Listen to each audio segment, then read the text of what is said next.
I greet all of you who have joined us to our community show today. This show is convened by Center for Constitutional Governance and Civic Space TV. Today, like many other days, we are talking about matters that pertain to communities, and particularly today we're talking about the ongoing and one would say the incoming heavy rains. And we want to assess how prepared the government is and communities in dealing with these heavy rains. Many times, these rains come with flooding. In 2022, we saw a number of floodings in various places of the country, in the eastern region, in the northeast.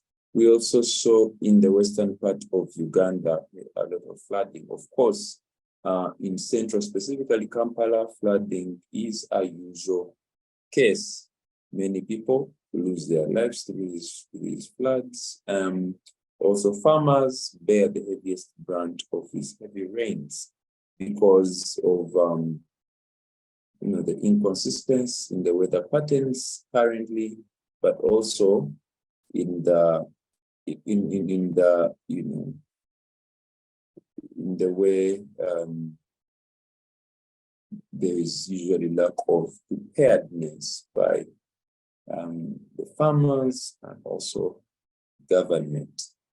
Now, today, we want to understand how we best can prepare for these inevitable heavy rain patterns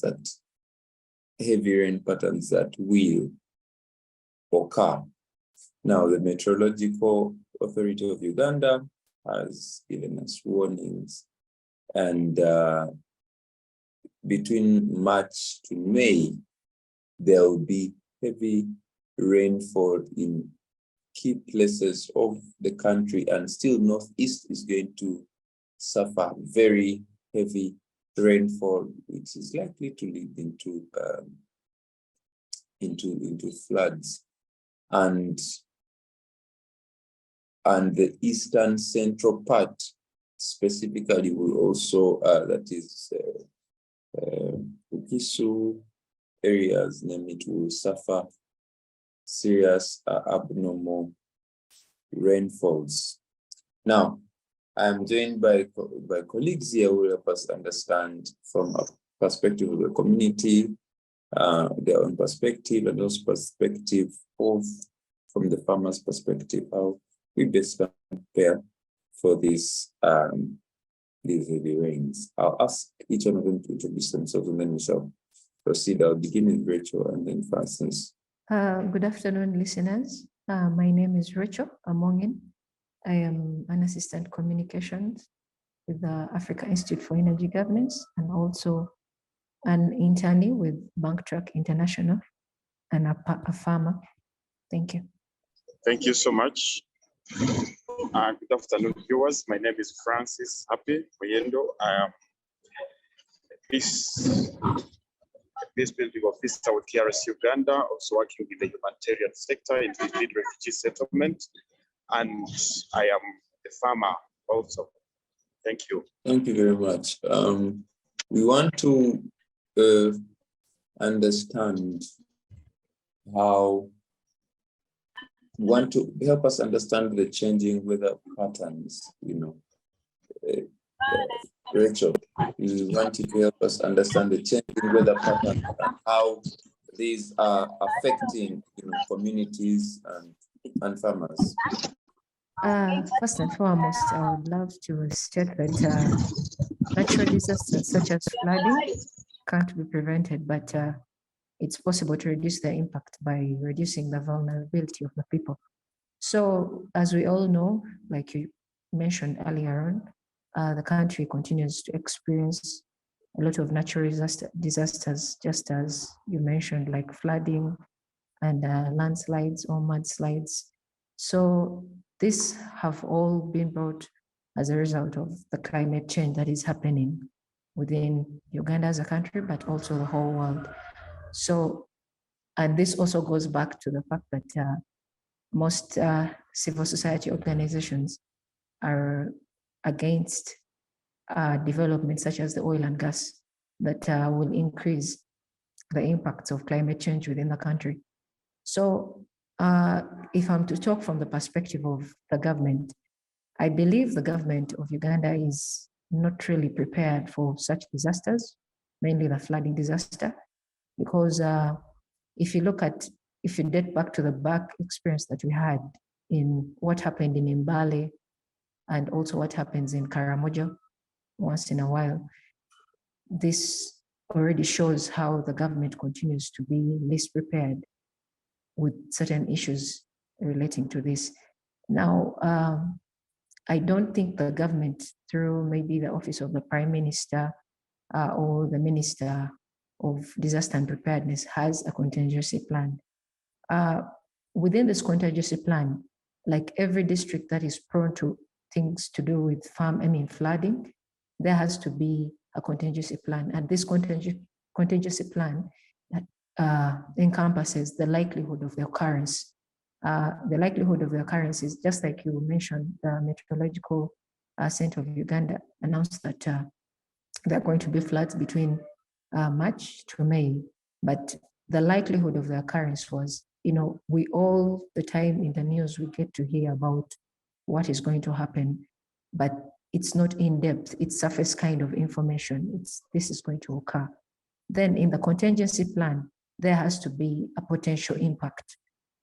If you look at back, according to the World Bank report, disaster risk, it was a disaster risk profile of Uganda in 2019. It revealed that districts of Amolata, that's in the northeastern part of Uganda, Serere in the east, and Nakasongola, I think in the central, Kagadi and Kasese, are areas that are affected by flood and drought. And this affects, they projected that this affects about 50,000 people and 4.5 million people. 50,000 people affected by floods and 4.5 people affected by drought every year in Uganda. So which is a really huge number that we need to reduce or mitigate. Then also underneath the contingency plan, there has to be a response and mitigation measure, which I do not know if every district that is prone to flooding has that. Maybe I would like to give, maybe commend the government. I think back in 2015, the government installed, I think, a warning system, an early warning system for floods in Butaleja. Butaleja, that's in the eastern part of Uganda, and also it serves Butaleja as a district, but also the Greater Mount Elgon region.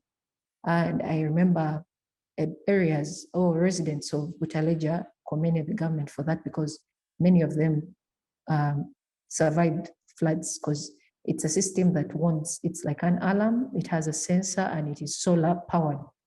So it was really a good step for the government to install that. But I feel that we need to push for government to install such systems, not only in Butaleja, but also other areas that are prone to flooding, like Kasese, that's the Karamoja region, that's Amolata in particular. Then also Serere is also flood, and also Ngora district is also prone to flood. There are very many districts that are prone to flooding. So if you look at the contingency plans, within it, you're going to find there's also resources required to implement the measures, which I believe, like we look at the COVID-19, most of the funds that we got were out of generous donations from people. It's the same thing with the flooding that took place in Mbale last year, I think, and also in Karamoja region. It was all the drought. It was all based out of, well wishes. So if the government through the ministry of, the OPM office, and also through the Ministry of Disaster and Preparedness, could come up with emergency funds that could be allocated for such issues that are prone to come. And I think I would challenge us as a community or as leaders of civil society. I think we all know that Uganda is soon going to, we're in preparation for the national budget, and already there are ministerial policy statements that have been put out. So I feel we need to, in those statements, if you look at different budget allocations, maybe to climate change as a sector or as an area, we need to, we need to push or demand that Parliament or the government increases resources for that sector, because if you're looking at what is going to be happening, you're already projecting rains in months to come. So how prepared is the government itself, but also how are farmers prepared? Basically, as a farmer, I would let you know that I have a neighbor, or I was also involved in the same thing, who planted tomatoes thinking that the rains were not to be as much. But as I speak, he has made a loss of more than 5 million because the rains have really destroyed his, produce. So it destroys the livelihoods of different farmers. Even if you look at Mbale as a region, or Butaleja, Busembatia, those are areas that are known for rice growing. But if there are a lot of floods that are going to happen, meaning the sources of livelihoods, the gardens are going to be washed away. Not only are the gardens going to be washed away, but also the fertility of the soil is going to be degraded, with all that. So, but at the end of the day, there are a lot of effects that come as of flooding. If there's flooding going to take place, in this case, the soil is going to be eroded, its fertility will be lost, but also communicable diseases are going to be spread easily from area to area or from place to place. That's when we shall start hearing about cholera and all that. And like you mentioned, I think everyone within Kampala metropolitan area witnessed that on Tuesday we had a heavy downpour. And if those who move along the Namugongo Road, Chira to Chaliwajala, must have realized that the roads were flooding. Like, we need to put in proper drainage systems, which is not only within Namugongo or Chaliwajala, but it's also within Kampala as a city center. We don't have proper drainage systems. And even if we have proper drainage, if we do have put them in place, then we are going to mitigate a lot of issues in terms of accidents, in terms of spread of diseases, and also polluting the air as it is. With all that, if there's flooding and it carries all the debris and everything, it collects a lot of dirt and smell and everything of that sort. So I would challenge the government or different stakeholders to influence government to have funding for that. But also I would love to ask the government or people, or challenge the government to have capacity building for different communities. Why is it so? We all know that particularly the women and children and the youth are really affected by this. Why do I say the women? The women are really, let's say, involved more into farming, like either at a big scale or at a small scale. So when flooding comes in, their sources of income is reduced. But also the fact that it's going to challenge them, it's going to increase on, certain issues, accessibility to health centers. I think when those floods took place in Mbale, I really know that there were many expectant mothers but now accessing medical centers became an issue, accessing maybe market areas, which is their source of income, became also an issue. So it really limits their capacity to move and to survive. And I think that is that from me on the farmer and government perspective. Yeah, thank you very much. You've actually given us a wholesome perspective, and it's great to hear. You've also given us a gendered perspective, which is, quite rather interesting to connect how disasters disproportionately affect women, much more, obviously women and then also children. And again, I'm going to come back to you on that. We continue to see, according to data, the same, districts are continuously affected, and some of these districts or regions are places that produce, a lot of yields at they are at the center of our agrarian economy. So I'm wondering, one, how government can prevent, is it possible to prevent some of these things, for example, like droughts, we've seen that drought is prevalent in even in central region, really, and the eastern part above Lake Choga. I'm also seeing that within central, Mubende is also among actually those people, those places that are affected by drought. Sembabule is among them, among others. Yet these are, even Wakiso, interesting, yet these are places that have high economic activity, high agricultural activity. I'm wondering what government can do, but also do we have, you talked about contingency plans and things like that. You talked about what ought to be done, but do we have disaster plans? Does the government of Uganda have disaster preparedness plans? I understand we have a Ministry of Disaster Preparedness, but do we have disaster plans that are supposed to be ready to handle these issues, but also to prevent, and if maybe not preventing, to try to mitigate the adverse effects? Why am I saying this? Is that it seems all the time things get us unaware. When the floods happened in eastern Uganda last year and people were washed away, it was as if it caught us unaware. Landslide, all the time, we know that perhaps these things are supposed to, they always happen, but people continue to die, houses continue to be washed away in the same places, year in, year out. I say same issue. In year out, when the river banks, burst and wash away. It's like there was no plan. It's like this was not prepared. Name it. In Kampala, it's still crazy that these channels continue to flood.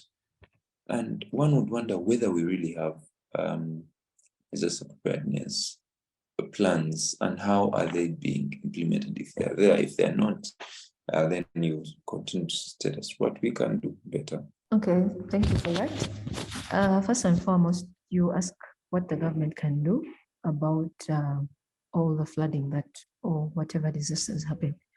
I think, first of all, the government needs to, like you say, they need to have a contingency plan, like I mentioned earlier on. And a contingency plan, if you carry out a test study, there are districts that we already know that are prone to flooding. It has been known for years. So I feel the government, if you already know that the areas that are prone to flooding, they need to have a contingency plan. And to have that plan, they have to involve the local district leaders of all those districts.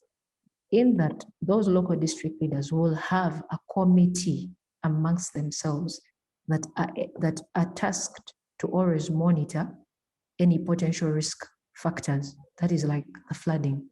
So if we only have the ministry, the Ministry of Disaster Preparedness, there is no way it will always, it's a small entity to work on. Uganda is a very huge country.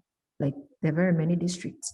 So if government can have committees within the different districts that are prone to flooding, then it helps. Even if you cannot, they may not have per district, you could have maybe per region.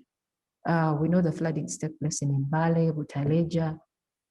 You can have that as a region, the Mount Elgon area region, one committee. Then you move to the north, to Teso sub-region. Teso is also prone to flooding. Serere, Ngora. Then you move also to the northeastern, that is Amolata and those other districts. They would have their own committees. And with their committees, they're going to have mitigation measures that best suit the area itself, because you cannot have a contingency plan that fits a whole country. Every district has its own problem or has its own challenge. So the committees are put in place to have measures that are going to work for that particular district. But also, the other thing is regular, within the plan, they would have to have regular testing of their contingency plans. This involves like regular evacuation drills. It's like back in school, we had this thing. I studied in Bishop Cipriano. Sometimes they would ask, like, an alarm is put on, and they would want to see, or other schools, they would want to see how children or students react when there is a fire alarm.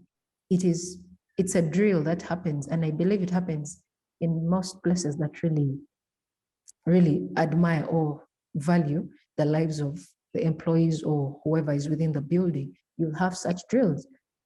So sometimes, like in Butaleja, a resident, he complained, he felt it was a blessing in this case. He said the alarm, the early warning system of the floods, when the sensor senses that the flooding is going beyond a certain level, the alarm is so ear deafening.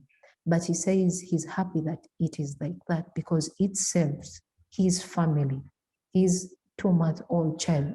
So I believe having those regular drills of, putting people into the system, you want to know how are people going to react if they get to know that there is going to be a flooding. How fast do they react? The fact that there is a committee, we do not need to have it like what happened in Karamoja and let's say in Mbale. When that happened, it took some time for the government to react. It was the people were doing it for themselves. But it also goes back to one aspect of the fact that government always, I don't know if it's the government or the people that he puts in place, always deliver less or do shoddy work. If you've maybe allocated funds for a valley dam in Karamoja that, should be of a certain capacity or should have a certain strength, there are those who are going to cut on the budget to have something for the by the way. But this is going to have repercussions. Why? At the end of the day, these floods, we've all witnessed in Kampala, they have destroyed infrastructure from roads to buildings. And if this infrastructure as roads is destroyed, it is going to become an economic, challenge or setback for the government, because you're going to find yourself all the time relocating resources for the same thing over and over, which you would have mitigated if you had followed certain protocol or plans. So at the end of the day, the government needs to, like I said, monitor potential risks that will come. It's just like right now, we all know the seasons, which areas are prone to flooding. Task the committees, find out what is it going to be like through Uganda Meteorological, Center. It is like an anticipation. Preparing for the future is better than sitting in the future and soaring or crying about what has happened. So I believe government needs to do that. And also through the public awareness campaigns on disaster risk and preparedness, they need to know. Because I don't think many people, Karamoja or different areas, know that some of these things can be mitigated, like flooding. They believe it happens, it's normal to happen, and it will come and pass. But yeah, it will come and pass, but what effect is it going to leave? It's going to take time for very many people. There are people who lost their businesses in Mbale and lives and homes and livelihoods, that it's going to take time for them to build back. So ngabe bagamba in Luganda, they say omubba akuze mabega. It's the same thing. If we put plans to mitigate most of this, have emergency funds in case this happens, then what? We don't have to always keep waiting for the Western world to keep providing for us. As us, we need to have these plans there. Government should not, let's say, tolerate shoddy work, because with shoddy work, there's wastage of taxpayers' money and all that. So I believe the government can do what they are supposed to do. We just need to push them and demand as citizens, because it's our right. Because I believe, as a government, they are serving for their people, for the people. Thank you. Okay, thank you very much. And what, in your view, what can communities do? The grassroots communities, the day-to-day person, the day-to-day farmer, the day-to-day trader.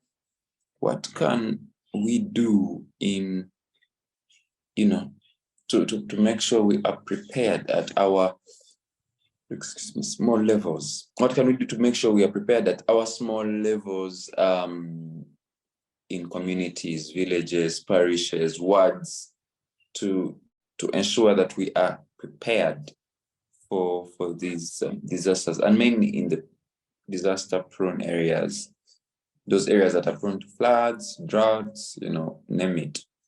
Thank you. I think I don't really have a lot to say, but first and foremost, I would encourage farmers or advise them not to stay away from, let's say, water catchment areas. That's like swamps. If you look at Bali, for instance, the area that flooded that time, which is I think a Chinese company or something. I remember because I'm from Serere district. I used to pass through that route and it was a swamp. But as we speak, there is infrastructure. So that infrastructure goes, it is an area that was a home for water.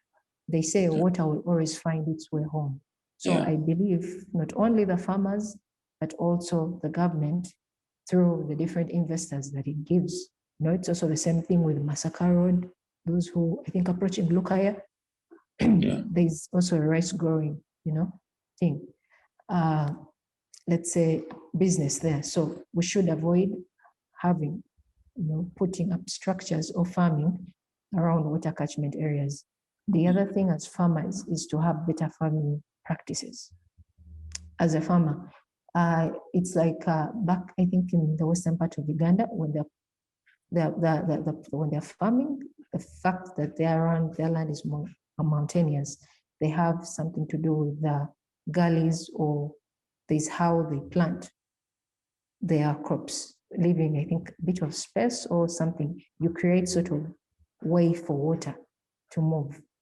So I believe that is, but also the other thing is, as farmers, is if they can form, let's say, like groups whereby they can educate themselves on how to prepare for such risks.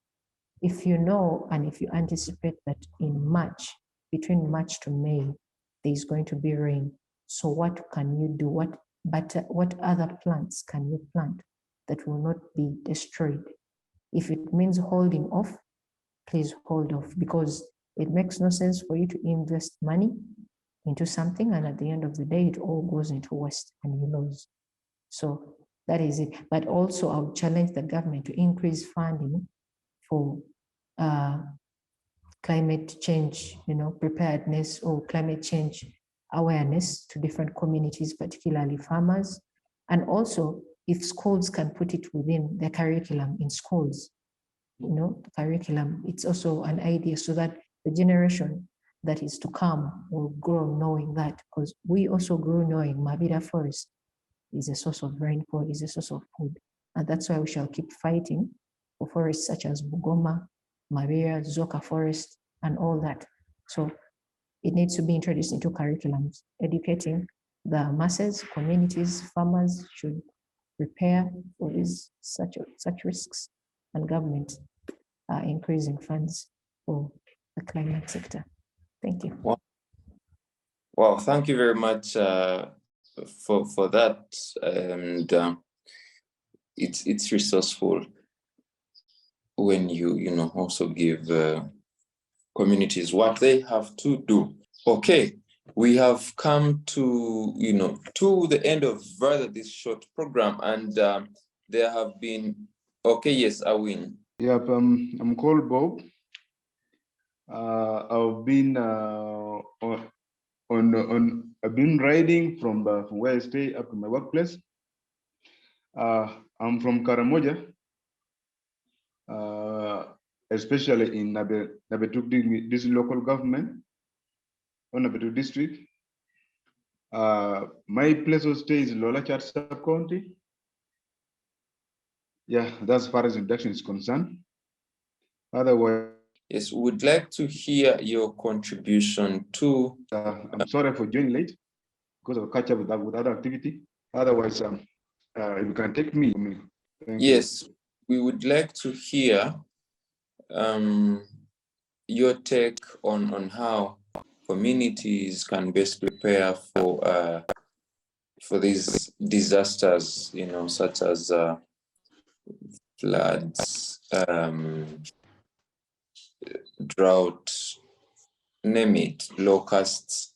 How can we best prepare, and mainly considering that there's going to be, as reported by the Meteorological Authority, that there's going to be heavy rainfall between March and May. How can communities and government best prepare? Yeah, here basically within this week, we have overwhelming flood. I posted on Civic TV space the situation on the ground. We are advocating for the community, actually, just like to not to build a home in swamps, and actually just like even now to avoid now actually using swamps as the place of what, of residence. But the yet hesitant, they're refusing not just like to leave the space, the swamp, and they're saying that those are their land, and they want to use it actually for that settlement and farming processes. But the struggle still continues. We are still fighting against the issue of landslide and other things, which is prevailing in Karamoja here. That very day, we lost one person. The day that we had a lot of were demolished, but the already gardens that were planted were all washed away by what? By running water, erosion process. And we called for the government intervention immediately. As Nabilatuk, this local government, they came and they rescued the affected community. At the moment, the government, on the process of culture, at the moment, the government of Uganda provide for the district of the local government for them to use it for culture right now. That's why I delayed in joining the group. I moved to the office like to check on those structures and to see, be among the participants who wish even to be engaged in the farm process through this structure. And I appreciate the initiative of the government on what they're doing towards the farming that benefits to the community, from sustainable farming to commercial farming, whereby now there's a way to go. Thank you very much for that, Bob. We appreciate. And yes, I want to call upon Goodluck, who has also just joined us, to give, you know, a comment on how he thinks government, you know, communities and governments can best prepare for this for these heavy rains that are bound to occur, as we have been told by the Uganda Meteorology Authority, which has stated that the Uganda Meteorological Authority has, you know, stated that there will be heavy rains usually above the normal threshold within March and May, and specifically the areas that will be most affected will be in the northeast and eastern central region.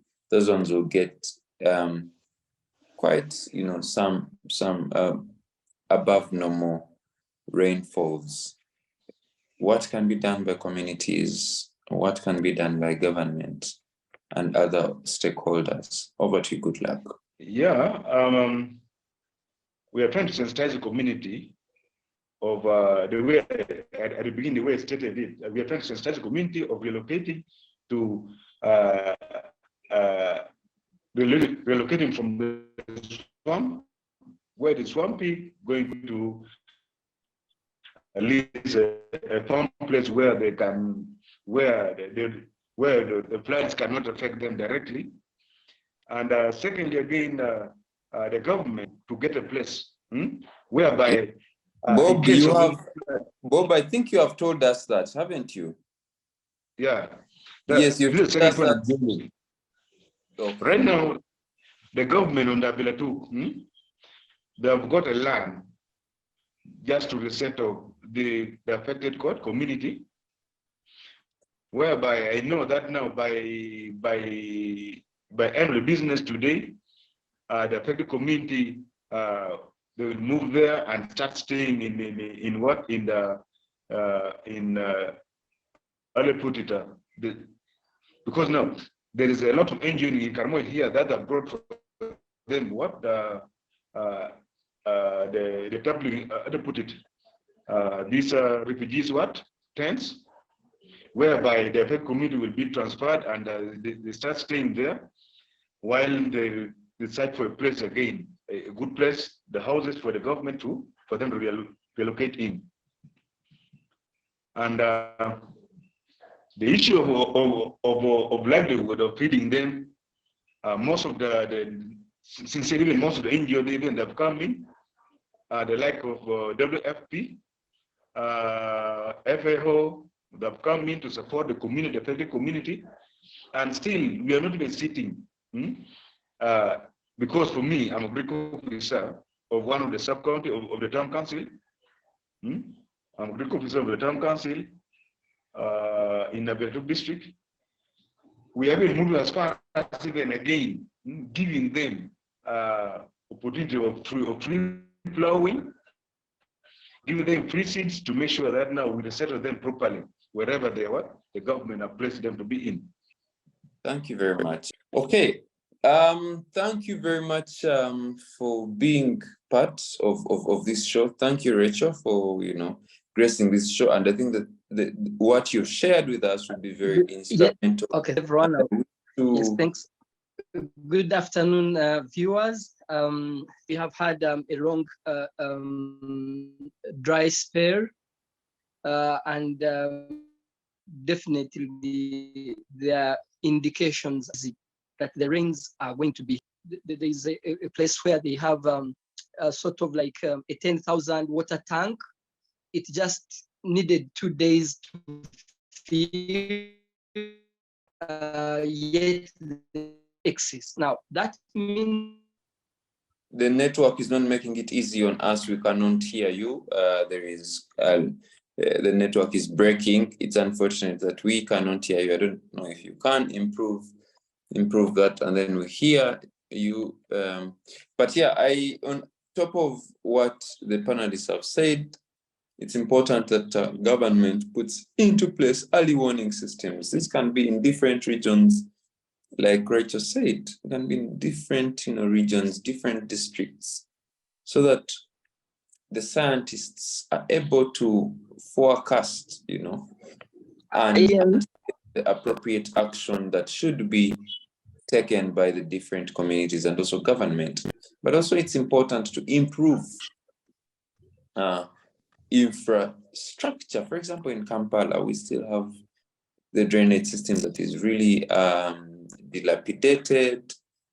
It cannot contain the heavy water flows that come with the heavy rains, and also the infrastructure, the way structures, buildings, roads are made. They should be constructed in places that enable the flow of water, but also that places that do not, buildings and all other construction or man-made activities or man's activities should not be in places that affects the ecosystem of the environment, constructing in swamps, people blocking channels where water, or streams where water has always passed. Inevitably, when there's much rain, this will flood in different places and people will definitely be affected. And we've talked about the disaster preparedness plans.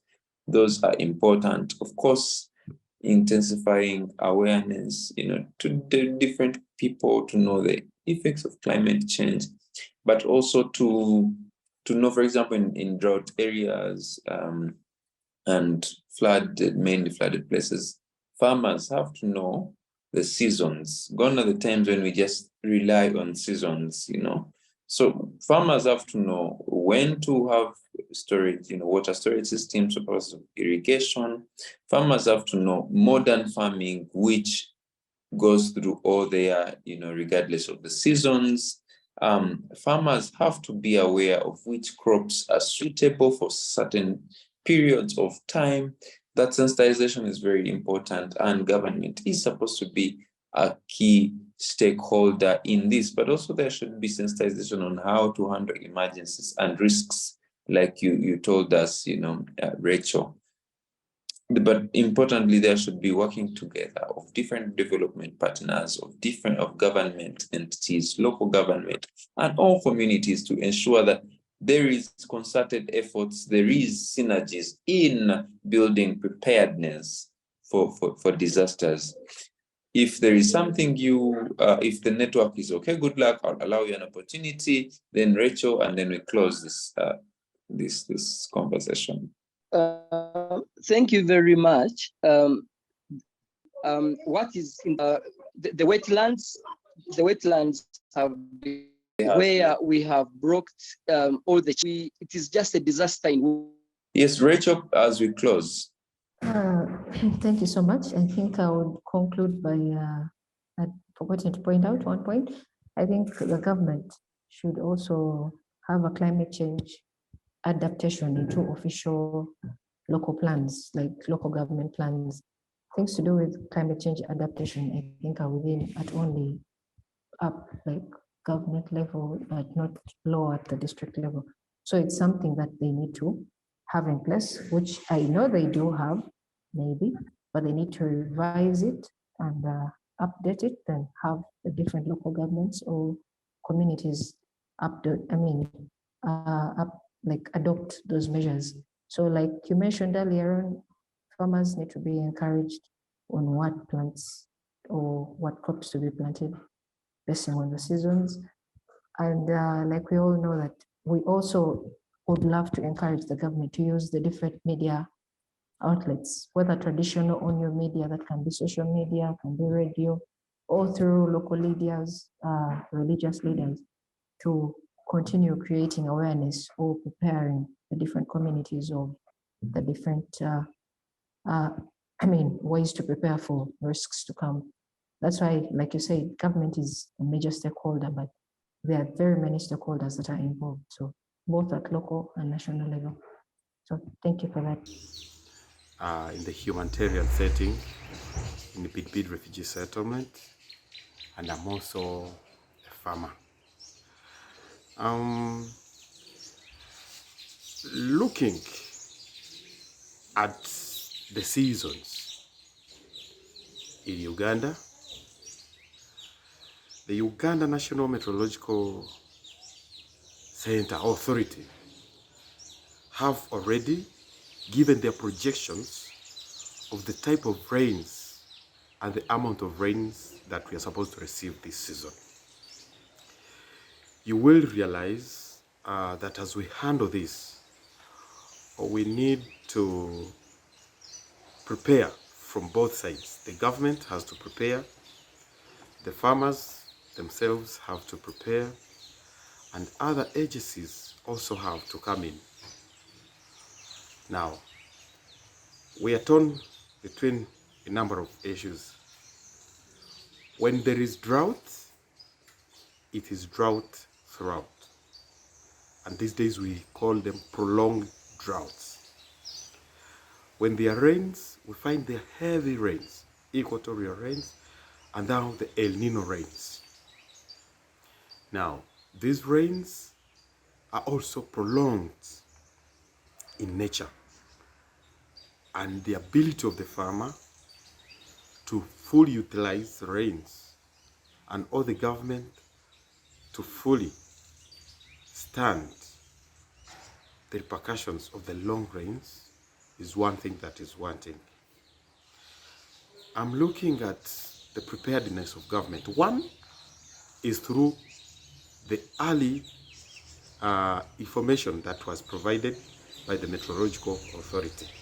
That is part of government preparedness. Two is the government sending early warning signs to farmers and to people living in flood-prone areas. Okay, thank you very much to our dear panelists who have graced this show. We shall continue to use this show to talk about issues that pertain to communities so that we generate knowledge, but also we build a critical mass of people who are aware of what happens in their communities and take responsibility of communities so that we make our communities better, but also our country better. I have been your host, Martin, and this show has been convened by Center for Constitutional Governance and Civic Space TV. Thank you to our panelists, Rachael, Bob, and good luck, including also Francis, who joined us earlier. Thank you, and I wish you a great week.